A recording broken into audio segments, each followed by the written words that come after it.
बंदर और विज्ञान की कहानी, अंतरिक्ष से लेकर आधुनिक प्रयोगों तक। परिचय। बंदर, जिन्हें हम अक्सर जंगल के शरारती प्राणी या पालतू जानवर के रूप में देखते हैं, ने आधुनिक विज्ञान में एक महत्वपूर्ण भूमिका निभाई है। उनकी शारीरिक और मानसिक संरचना इंसानों से मिलती जुलती होने के कारण वैज्ञानिकों ने उन्हें विभिन्न प्रयोगों में शामिल किया, खासकर अंतरिक्ष अनुसंधान, चिकित्सा और न्यूरोसाइंस के क्षेत्र में। ये कहानी उन बंदरों के योगदान की है जिन्होंने विज्ञान की प्रगति में अपनी अनजानी भूमिका निभाई, और उन वैज्ञानिकों की जिन्होंने इन प्राणियों के माध्यम से मानवता के लिए नए द्वार खोले।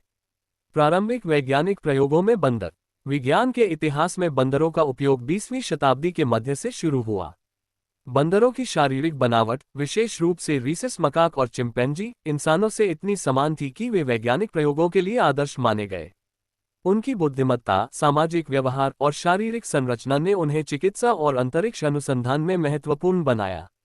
चिकित्सा अनुसंधान में योगदान। 1940 के दशक में, जब पोलियो जैसी घातक बीमारियों ने विश्व को अपनी चपेट में लिया था, रीसस मकाक बंदरों ने वैक्सीन विकास में महत्वपूर्ण भूमिका निभाई। वैज्ञानिक जोनस सॉल्क और उनके सहयोगियों ने रीसस बंदरों पर प्रयोग करके पोलियो वैक्सीन विकसित की, जिसने लाखों लोगों की जान बचाई। बंदरों की प्रतिरक्षा प्रणाली और वायरस के प्रति उनकी प्रतिक्रिया ने वैज्ञानिकों को यह समझने में मदद की कि वायरस कैसे काम करता है और इसे कैसे रोका जा सकता है। इसके अलावा हृदय रोग, मधुमेह और न्यूरोलॉजिकल विकारों जैसे अल्जाइमर और पार्किंसन के अध्ययन में भी बंदरों का उपयोग हुआ। उनकी मस्तिष्क संरचना और न्यूरल नेटवर्क इंसानों से इतने समान थे कि वैज्ञानिक उनके दिमाग का अध्ययन करके मानव मस्तिष्क की जटिलताओं को समझ सके। अंतरिक्ष यात्रा में बंदरों की भूमिका। जब मानव ने अंतरिक्ष की ओर कदम बढ़ाने शुरू किए, तो यह सवाल उठा कि क्या जीवित प्राणी अंतरिक्ष की कठिन परिस्थितियों में जीवित रह सकते हैं। अंतरिक्ष यात्रा के जोखिमों को समझने के लिए वैज्ञानिकों ने बंदरों को चुना।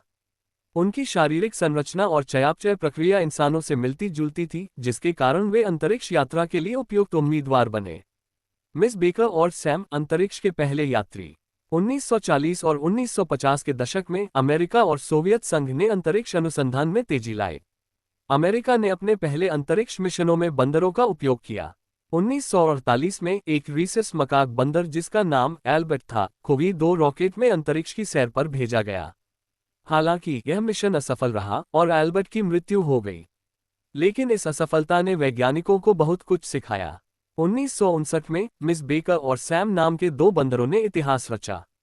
मिस बेकर, एक गिलहरी बंदर, और सैम, एक रीसस मकाक, को जुपिटर मिसाइल में अंतरिक्ष में भेजा गया। ये दोनों बंदर जीवित वापस लौटे और वैज्ञानिकों को यह समझने में मदद की कि अंतरिक्ष की यात्रा जीवित प्राणियों के लिए संभव है। मिस बेकर की कहानी विशेष रूप से प्रेरणादायक है। वह न केवल अंतरिक्ष से जीवित लौटी, बल्कि उसने अपने बाकी जीवन को शांति से बिताया और 1984 तक जीवित रही। सोवियत संघ ने भी अपने अंतरिक्ष मिशनों में बंदरों का उपयोग किया। 1980 के दशक में सोवियत बायोन मिशनों में रीसस मकाक बंदरों को अंतरिक्ष में भेजा गया। इन मिशनों ने अंतरिक्ष में लंबे समय तक रहने के प्रभावों का अध्ययन किया, जैसे कि मांसपेशियों का क्षय और हड्डियों की कमजोरी। इन प्रयोगों ने भविष्य में मानव अंतरिक्ष यात्रियों के लिए महत्वपूर्ण जानकारी प्रदान की। न्यूरोसाइंस और बंदर। आधुनिक विज्ञान में बंदरों का सबसे महत्वपूर्ण योगदान न्यूरोसाइंस के क्षेत्र में रहा है। चिंपैंजी और मकाक बंदरों के मस्तिष्क का अध्ययन करके वैज्ञानिकों ने मस्तिष्क की कार्यप्रणाली, स्मृति और निर्णय लेने की प्रक्रिया को समझा। न्यूरल इंटरफेस और ब्रेन मशीन इंटरफेस। हाल के दशकों में न्यूरल इंटरफेस और ब्रेन मशीन इंटरफेस BMI के क्षेत्र में बंदरों का उपयोग बढ़ा है।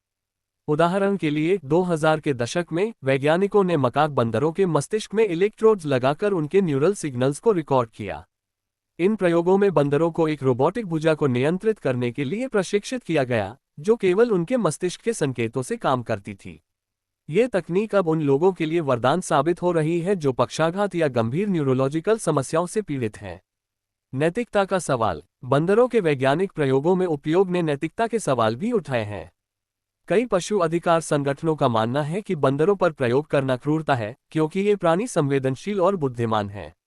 वैज्ञानिक समुदाय ने इस दिशा में कदम उठाए हैं, जैसे कि प्रयोगशालाओं में बंदरों के लिए बेहतर सुविधाएं प्रदान करना और गैर आक्रामक तकनीकों का उपयोग करना। फिर भी ये बहस आज भी जारी है कि क्या बंदरों का उपयोग विज्ञान के लिए उचित है या नहीं। भविष्य में बंदरों की भूमिका। आज जब तकनीक और कृत्रिम बुद्धिमत्ता AI ने विज्ञान को नई ऊंचाइयों पर पहुंचाया है, तब भी बंदरों का महत्व कम नहीं हुआ है। न्यूरोसाइंस, जेनेटिक्स और बायोटेक्नोलॉजी में उनके योगदान को नज़रअंदाज नहीं किया जा सकता। साथ ही वैज्ञानिक समुदाय अब ऐसी तकनीकों पर काम कर रहा है जो बंदरों पर प्रयोगों को कम से कम कर सके, जैसे कि कंप्यूटर मॉडलिंग और सिमुलेशन। एक काल्पनिक कहानी, बूबो का अंतरिक्ष साहसिक। आइए एक काल्पनिक कहानी के माध्यम से बंदरों के योगदान को और जीवंत करें। बूबो एक छोटा सा रीसस मकाक था जिसे एक अंतरिक्ष मिशन के लिए चुना गया। बूबो को प्रशिक्षण के दौरान कई चुनौतियों का सामना करना पड़ा। उसे अंतरिक्ष यान में बैठना, विभिन्न संकेतों को समझना और वैज्ञानिकों के साथ तालमेल बिठाना सिखाया गया। जब मिशन का दिन आया, बूबो को एक छोटे से कैप्सूल में अंतरिक्ष में भेजा गया। उसने न केवल अंतरिक्ष की यात्रा की, बल्कि वहां से पृथ्वी पर वापस लौटकर वैज्ञानिकों को महत्वपूर्ण डेटा प्रदान किया। बूबो की कहानी ने बच्चों और बड़ों को प्रेरित किया कि छोटा सा प्राणी भी विज्ञान के लिए बड़ा योगदान दे सकता है। निष्कर्ष: बंदरों ने आधुनिक विज्ञान में एक अनमोल योगदान दिया है। चाहे वह पोलियो वैक्सीन का विकास हो, अंतरिक्ष यात्रा की खोज हो या न्यूरोसाइंस में नई खोजें हों, इन प्राणियों ने मानवता के लिए अपने तरीके से बलिदान दिया। हालांकि हमें ये भी सुनिश्चित करना होगा कि इन प्रयोगों में नैतिकता का पालन हो और बंदरों के साथ सम्मान और करुणा का व्यवहार किया जाए। विज्ञान और नैतिकता के बीच संतुलन बनाए रखना भविष्य की सबसे बड़ी चुनौती होगी।